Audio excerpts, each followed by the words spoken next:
Hi folks, Canadian Prepper here. So today we're going to be discussing some uncommon high-risk individuals that you may encounter in a post-disaster situation in which the grid is down for a temporary or sustained period of time and where the conventional rule of law is not being enforced. So let's get to it.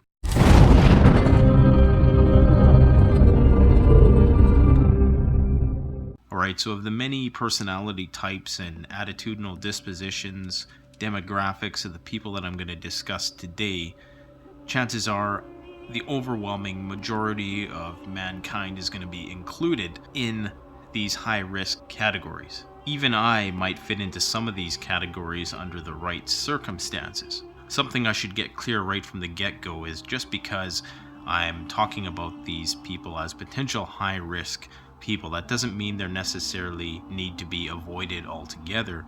And in many instances, you're not going to be able to avoid these people at all because they're going to be your family members, your loved ones, etc. Now, arguably, on a long enough timeline, everybody is untrustworthy to some degree if the right conditions present themselves. I will say again, for the sake of emphasis, that the types of people I'm going to talk about today just pose a higher than average risk than everybody else. So a heightened sense of awareness and caution should be exercised when dealing with the following individuals under certain post-disaster conditions. And as I've said before, I myself am not immune from these dispositions. I very well could be a threat to you in a post-disaster situation if the right circumstances presented themselves. Hopefully that never happens. It's important to remember that in desperate times, morality and ethics become very ambiguous, and any individual is capable of rationalizing doing things that they otherwise might view as very repulsive if it means protecting themselves and their families. So to varying degrees, the people I talk about today, you might think that they're bad people, and some of them might be more distinctly bad than others. But I would venture to say that the majority of the people I'm going to talk about today are victims of circumstance, which is not to absolve them of their responsibility for their actions, which is just to give them the benefit of the doubt, the whole walk a mile in a man's shoes type metaphor. And as I've said many times before, I'm in no way an expert on these topics. I don't think anybody can proclaim to be. These are just ideas for your consideration. Now, another type of high-risk person who is probably more easily identified, and I don't speak about these people in a disparaging way, obviously, because I work with many of these people. In fact, some of these people are my family members. But anybody who's on psychiatric medication, if they've become dependent and chemically balanced on some kind of psychiatric medication, which will ultimately be in short supply in a post-collapse environment, then clearly they run the risk of becoming mentally and emotionally unstable. Now, this is not to say that you should just abandon and avoid these people at all costs. Obviously, that's not going to be an option, especially if they're close family members. But just something to consider, that this is going to add an increased challenge to an already challenging situation.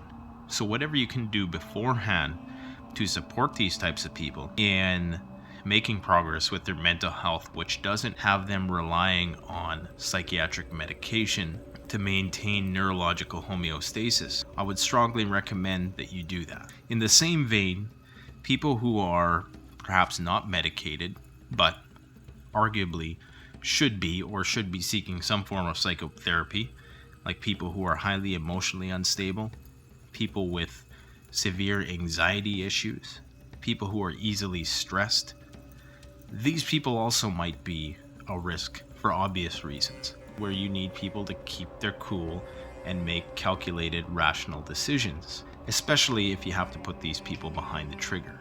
In the same vein, anybody who is struggling with an addiction problem, either they're going to be forced to quit and thus have to be in a state of chemical withdrawal for a brief time after the disaster, and of course what we call the post-acute effects, which are going to be far more enduring, and that just involves emotional turbulence, them being very temperamental and not functioning cognitively at a 100% level for weeks, if not months, after they quit the substance. But chances are people with addiction problems are going to make as their priority, over perhaps the priority of the group they're with or the family members that they're with, to feed that addiction somehow. That, of course, may compromise your own safety if they're out there stealing or doing whatever they have to do to get whatever drug remains.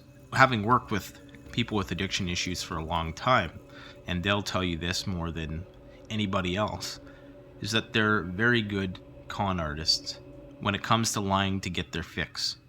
And like I say, I don't say this in a disparaging way or an offensive way. This is just the truth. When a person who's addicted to a substance wants that substance, they will do almost whatever it takes in order to get it, even if it means doing things that are against their own morals. So if you know somebody, it doesn't matter if it's just smoking cigarettes or they drink every day, maybe they smoke a lot of marijuana, all of these things are going to be handicaps in a post-disaster situation. Another type of people who you'll want to be wary about are people who are overly passive. And I'm not just talking about pacifists, I'm talking about people who are overly agreeable. These people have the potential to be sycophants for tyrannical people, like conquerors, psychopathic types. So they may present as harmless on the surface, but these people are unfortunately the codependent types who are waiting to be used or waiting to be exploited either by you or somebody else. And they may turn on you and give up information about you if backed into a corner. Now, these followers are potentially as dangerous as the possibly ruthless, narcissistic, and maybe even charismatic leaders that they will undoubtedly be subjugated by.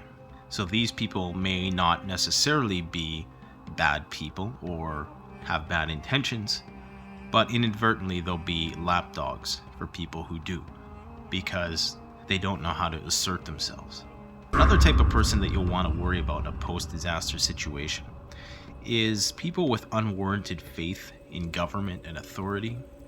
Now, these people may be counterproductive, especially in an excessive rule of law situation, perhaps like a martial law forced quarantine situation or something to that effect, where you need to be a bit more vigilant about authority and trusting authority. You know, they're always going to be broadcasting over the emergency broadcast system that you should remain calm and stay in your homes.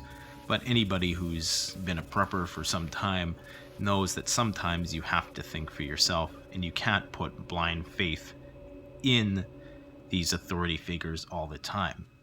In addition, there may be imposters who are posing as authority figures, which these people are going to flock to or seek out without thinking, and perhaps unwittingly come into an ambush or something like that. So these people struggle with independent and autonomous decision making, are accustomed to conforming and taking orders from people that they've been conditioned to believe have the answers or are authority figures. So they're certainly not people of the individualist mindset.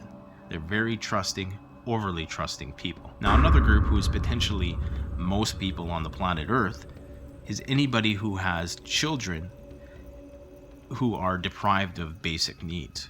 So that could be me, that could be the guy down the street, that could be your neighbor, that could be you. Now, when you're talking about spouses and lateral family members and whatnot, that's one thing. But when you're talking about your children going without, people will typically do whatever they need to do in order to secure their children's survival. So, above all else, indeed, parents will be a force to be reckoned with if their needs are not being met for their children. That could be anybody, irrespective of what their personality type is, what their politics or religious background might be. It could be anybody. Be careful with parents who are in need. Obviously, as I talked about in the criminology of SHTF video, ex-convicts, violent criminals, sex offenders, organized criminals, people who have a propensity for overt social deviance are obvious threats that should be avoided. Hopefully they make it obvious enough to you that you can avoid it from a distance. Now, another type of person which may blend in a bit more than the blue-collar criminal that I talked about just prior are people who are narcissistic. They might exhibit psychopathic traits. Perhaps in their create up life while everything's good and there's a rule of law, and you might know these people to be very egotistical, haughty, smug, grandiose, kind of know-it-all expert types. A great way to smoke these people out of their holes is to look for people who cannot, for the life of them, take any criticism. Because if a person can't take any form of criticism, you know that obviously have a very big ego. They probably have exceptionally low self-esteem, and they're probably quite selfish. These are people who are definitely going to be forces to be reckoned with in a grid down situation, and not only that, in a grid up situation. It's a well-known fact that people who reach high levels of success in society, whether for better or for worse, tend to have narcissistic personality traits. Obviously, nowhere near everybody who's in a successful place in society is a narcissist, but these are people you're going to want to watch out for because they're looking out for number one, which is and always will be themselves. A general mannerism that you might want to look out for is somebody who's overly happy to see you. They might just be a naive person who's, perhaps not as vigilant as they should be, or they're setting you up for an ambush of some sort. So be skeptical, be critical of people you come across. If somebody's raising the white flag right away, chances are that should be a red flag to you. Another person you're going to want to worry about is the prepper. And not just any prepper, but I'm talking about like the super preppers.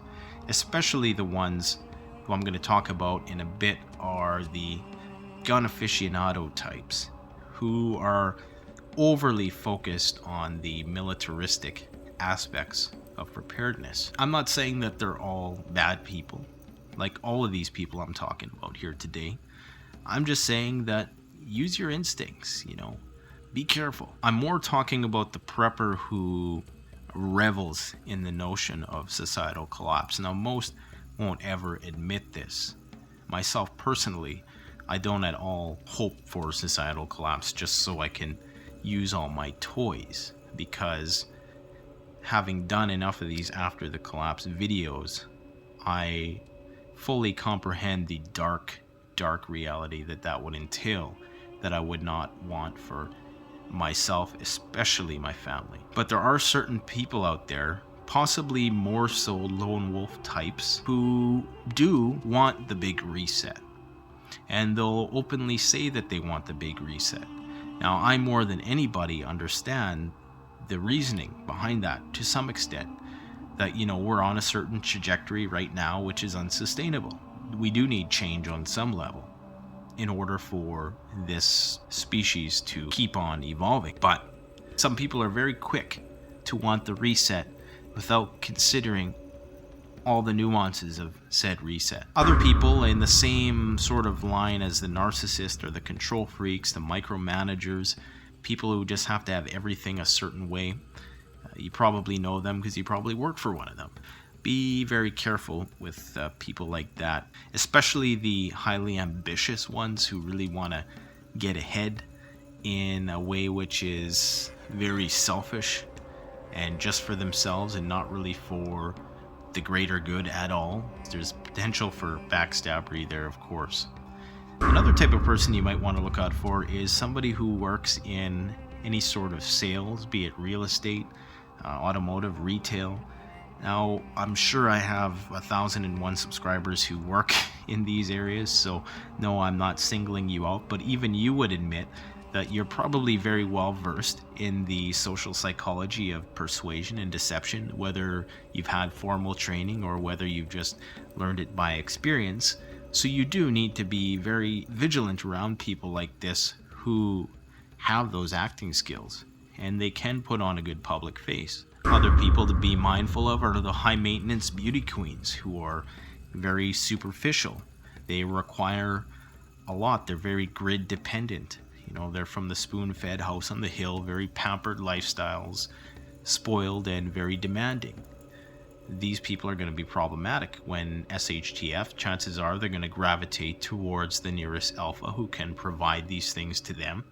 They'll do whatever they need to do in order to get there. Now, I'm not saying every princess up on the hill is going to be a threat necessarily, but in addition to probably lacking essential skill sets which are going to help them in a post-collapse environment. Their only thing that they're going to be able to offer people is their bodies.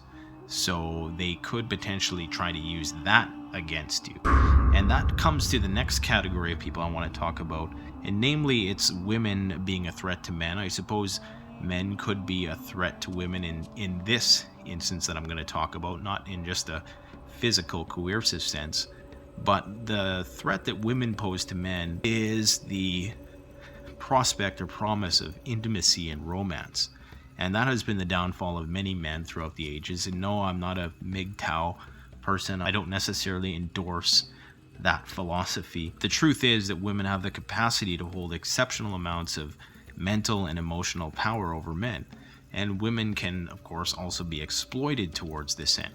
That's why throughout the ages, women have been used in war to spy and extract intel and even assassinate unwitting victims. So it should go without saying that you should beware of anybody who appears to be mindlessly flaunting their stuff when everyone else is looking for food and security. That should be a big red flag right there. Another type of person that I've did a whole video on before is people with bad tempers, anger issues, hot-headed, reactionary types, domestic abusive types, people with pessimistic attitudes towards everything, people who don't want to be good team players. And I'm not one of these people who's like, if you're not a team player, you're an idiot, because obviously if you're just a team player, you're probably prone to things like herd mentality and groupthink and stuff like that. So no, I'm not saying that you just have to be a fully fledged team player, but be careful for the people who are always negative.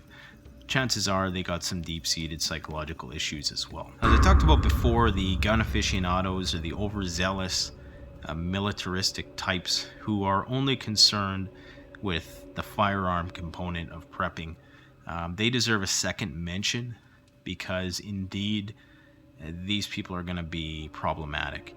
Now, they would probably argue that security is number one in a post-collapse environment. I mean, obviously medicine, food, and water are number one, but yes, indeed, shelter and security are a very, very close second. But there are those people who tend to put too much emphasis on it, and I don't necessarily know where the line should be drawn with what is too much. Perhaps some of my subscribers have some insights about that, or perhaps you disagree with me entirely. Then feel free to leave a constructive retort. Personally, and I think anybody with sense would have to exercise a certain amount of caution if you roll up on a community which is stocked to the nines with firearms and ammunition, and has more ammunition than they have food. That should be a red flag right there. So those are some high-risk populations for your consideration. Let me know in the comments below if you have any other ideas that I may not have indicated here, which are uncommon and may pose a risk to good-natured people in a post-disaster scenario.